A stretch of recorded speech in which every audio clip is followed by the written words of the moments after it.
Hey there, Eric Schmidt here to show you how to set up a YouTube video ad campaign. Before we get started, do me a favor and subscribe to my channel. See that little W down there in the right hand corner? Click it and you'll be subscribed. Now I've got a question for you. Name the top 3 search engines in the world. Put your answer in the comments under this video and I'll share the answer at the end of the video.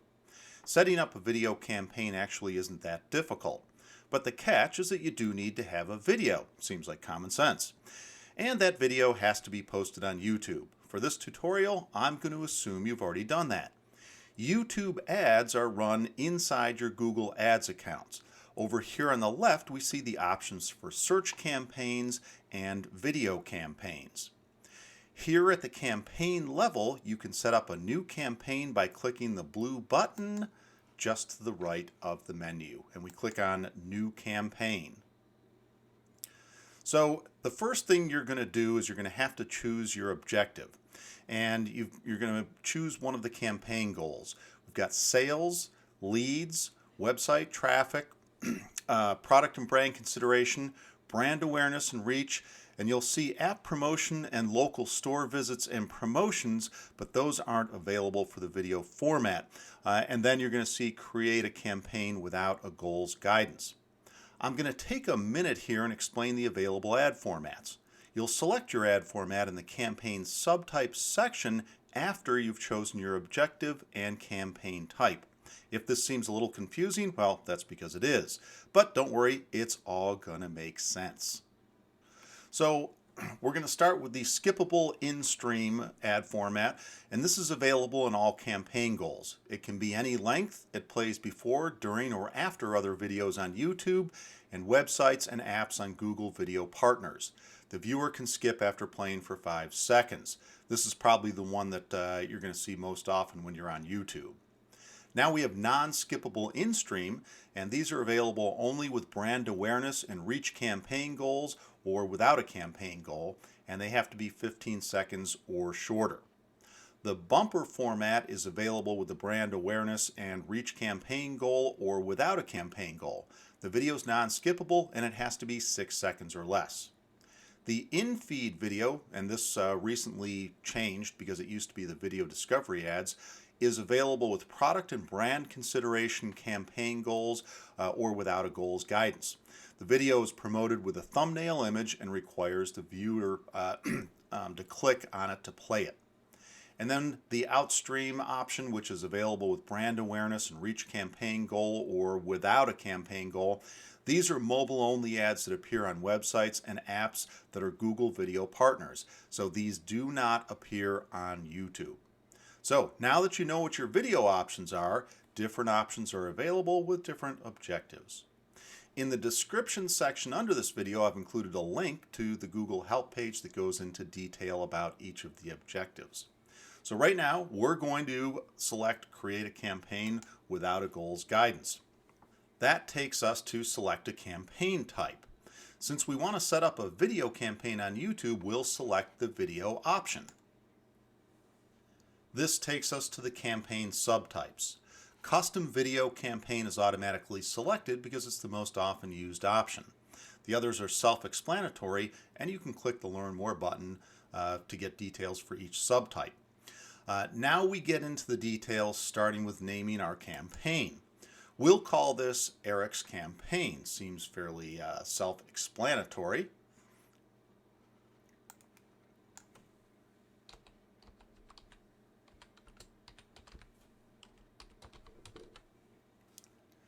Eric's misspelled campaign, as a matter of fact, in that case. I like to be very literal in naming campaigns because once you have more than 4 or 5, it can get to be pretty messy. Next, we're going to be selecting our bid strategy. Google limits the strategies available for video, and in this case, we have maximum cost per view or target cost per 1,000, and you can see the options right here. For both options, we're going to be choosing our bid amount further in the setup process. Now we're going to choose if we want a one-time campaign budget with a fixed start and end date or a daily campaign budget that can be ongoing. If you're advertising for an event or sale with an end date, the one-time budget would make sense. Otherwise, select the daily campaign budget. The next selection is networks, and you can deselect up to 2 of the options. We usually turn off the video partner network because that's unknown traffic.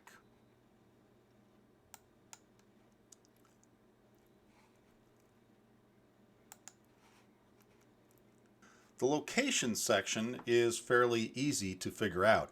You can target all the way down to the zip code level, although you want to be careful not to restrict your potential audience to the point that Google doesn't have enough traffic to show the ads. Language is also pretty straightforward. We're targeting English speakers. So we're just going to put English in here. Pretty easy.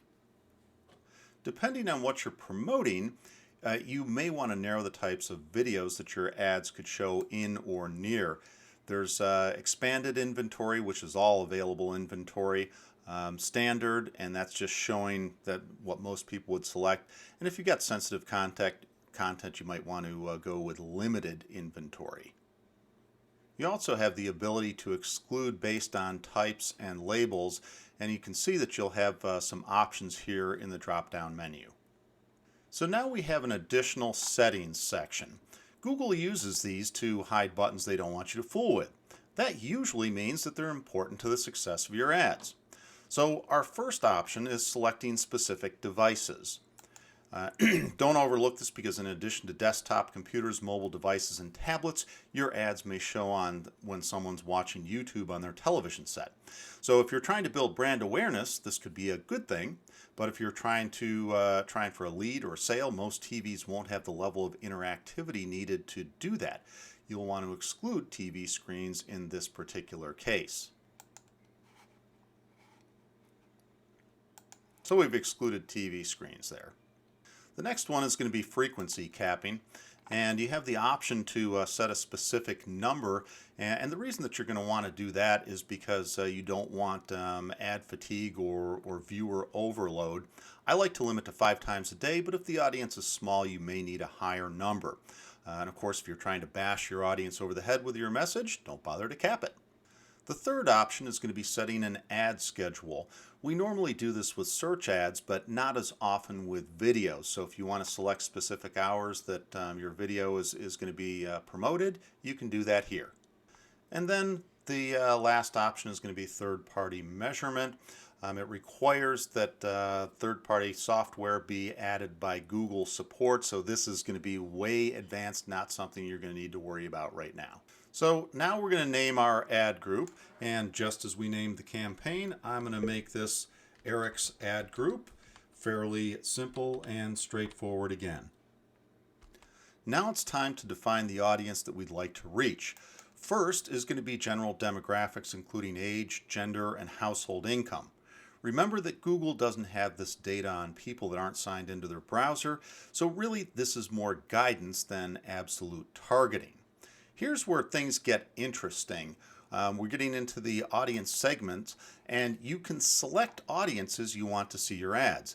These are fairly broad categories of people that are in market for services. Check out the options when we browse. And as you can see, as you go down through here, each of these areas will have, you can select, if we select business services, for instance, we're going to move it over here into the in-market segment, advertising and marketing services. So you just scroll down, you can see you have a whole bunch of different options that are available to you.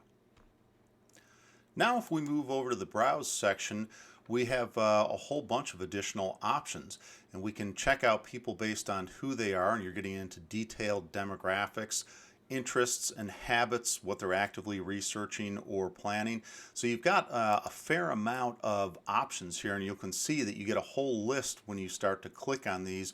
You can really dig down in. So if we look at banking and finance, for instance, you can see that you've got avid investors or banks online. And as you go down through the list, you're going to find that all of these selections have a variety of things underneath. When you get down here, you see custom audience segments. You can upload databases of people that you would like to that you'd like to target with your advertising. So you've got a lot of options available here. We're going to move on to the content section now, and this is where you want your ads to show. There are 3 ways that you can help direct Google to the right places. The first is going to be keywords. You're going to enter keywords related to your topic. There's no exact match or phrase match or broad match option here like you get with regular Google ads. You want to enter between 10 and 20 keywords, and Google is going to use this information to show your video near the appropriate content. The next option is topics, and you'll be selecting from a list of options, and Google will show your video on or in the selected topics. You can see you've got a pretty good list. There's drop-down menus for each of those, so you can really get in depth into those specific areas. And then we've got placements, and you're going to tell Google to show your video on a specific YouTube channel, video, website, or app. You'll have to have channels or videos with substantial traffic. Targeting a video with just a few views doesn't work because Google wants to make sure there can't be anything that's personally identifiable. At this point, Google has most of the information it needs, but there's still a couple of things to do to complete the setup. Here we're going to select the maximum amount that we're willing to pay for a view. This amount is usually going to be expressed in small amounts like 25 cents. Most of our cost per views are under 10 cents, but the more directed you're targeting, the higher that number might go. The final piece of the puzzle is adding your video. Remember, it has to be hosted on YouTube. Here's the video that I'm going to use. I've already got the code for it, and you just use the share code that you're going to be able to click when you go over to your page on YouTube where it's hosted. You copy it and enter it right in here. So now that it's populated, we're going to select skippable in-stream ad, and this is where we're going to end up entering the URL that it's going to go to in the event that somebody clicks on it. So now we're going to go ahead and add the URL, and if we want to put a call to action in here, we're going to get the option to put up to 10 characters, kind of short, makes it difficult. And then a headline. So you can add a little bit of additional information in here. And then if you want to add a banner, which is going to be shown on computers only, you can have that auto-generated or upload your own image. And then you'll want to put the name of the campaign down here. This one happens to be Auction Insights. Nope, I didn't get that spelling right. Auction Insights. And that is going to take us down to the point where we're going to be able to click the Create Campaign button. So this is pretty straightforward. As I said, not too difficult once you get into it. One of the most important things to remember is going to be your targeting, because that's going to determine if you're getting your video in front of the right people or not. So now that we're done, if you have any questions, put them in the comments below. I'll be happy to answer those. You're probably aching to know what the top 3 search engines in the world are. I promised I was going to answer that at the beginning of the video. Number 1, Google, which is pretty obvious. Number 2 is YouTube. YouTube's share is by volume number 2. It is technically part of Google, so you know, it could go either way, but YouTube really, in reality, is the 2nd largest search engine in the world. Number 3 is Microsoft Bing. Worldwide has about a 7% search engine share, so smaller than the rest. Thank you very much for watching. Appreciate it, and hope everyone has a great day. Look forward to seeing you on the next video.